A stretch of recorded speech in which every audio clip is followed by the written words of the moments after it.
Ready one আজ আমার স্বপ্ন পূরণের আরো একটা দিন। আর যদি হয় স্বপ্নের মানুষে যদি সে স্বপ্ন পূরণ করে দেয়, সেটা তো আর প্রশ্নই আসে না। হ্যাঁ, আমার ওয়াইফ আজকে আমাকে বাইক কিনে দিতেছে। তো আজকে চলে আসলাম আমি ইয়ামার শোরুমে। মূলত এখান থেকে আমরা বাইক সিলেক্ট করতেছিলাম কোন কালারটা আসলে আমার সাথে যায়। আপনারা ভিডিওতে কমেন্ট করছেন, তাই আপনাদের অনেক অনেক ধন্যবাদ। তাই আজকে ইয়ামাতে আসলাম, না হয়তো আমি সুজুকিতে যাইতাম।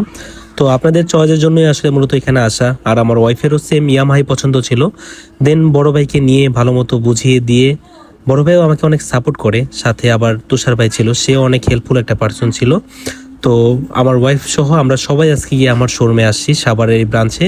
তো আমাদের পছন্দের কথা ছিল এফজেড ভার্সন 2। তো কোন কালারটা নিলাম আর কালারটা কীরকম, তো আপনাদের এখন রিভিল করে দেখাবো।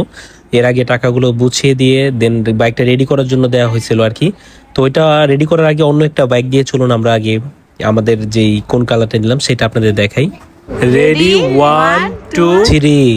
এই যে মূলত আমাদের এই পছন্দের কালারটা, আমি আর আমার ওয়াইফ মিলে আসলে মূলত কালারটা আপনাদের শো করলাম।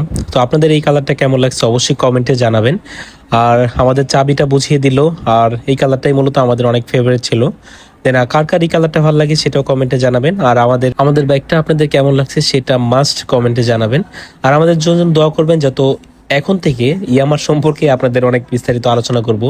তবে ইয়ামার কিছু দিক আমার কাছে ভালো লাগছে, কিছু দিক ভালো লাগে নাই, বিস্তারিত অনেক কিছু আলোচনা হবে ইনশাল্লাহ। তো এই যে আমাদের বাইকটা রেডি হয়ে গেল। তো থ্যাঙ্কস সাভারের এই শোরুমটাকে, তারা অনেক বিহেভিয়ারগুলো আমার খুব ভালো ছিল আর কি।